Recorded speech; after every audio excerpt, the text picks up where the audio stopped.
नमस्कार मित्रांनो, येड लागलं प्रेमाचं या मालिकेच्या 15 ऑक्टोबरच्या भागात आपल्याला पाहायला मिळणार आहे.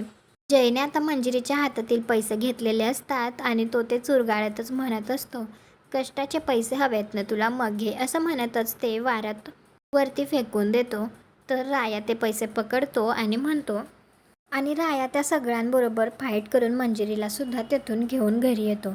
त्यानंतर घरी आल्यावर शांतनू म्हणत असतो, काय झालं, 24 तासात 5,000 रुपये कमवून दाखवणार होतास. तर राया म्हणतो, इथे आहेत पैसे. ते पैसे सगळे चिखलाने भरलेले असतात. तर शांतनू म्हणतो, या चिखल्याला तू पैसे म्हणतोयस? पुन्हा एकदा तू तुझी लायकी सिद्ध केली. मला दिलेले वचन तू पूर्ण केलेलं नाहीये आणि म्हणून तुम्हा दोघांच्या लग्नाला माझा साफ नकार आहे. त्यानंतर शांतनू रात्री एकाला भेटतो. त्या माणसाने शाल पांघरून त्याचा चेहरा सगळा झाकलेला असतो आणि शांतनू त्याला म्हणत असतो, मी रायावर अजून अन्याय नाही करू शकत. तो माझ्या बहिणीसाठी अगदी योग्य आहे. पण आता तरीही मला ब्लॅकमेल करणं थांबव प्लीज, असं म्हणतच शांतनू आता त्याच्यापुढे हात जोडत असतो. राया हे सगळं लपून पाहतो आणि त्याला तर हे पाहून धक्काच बसतो.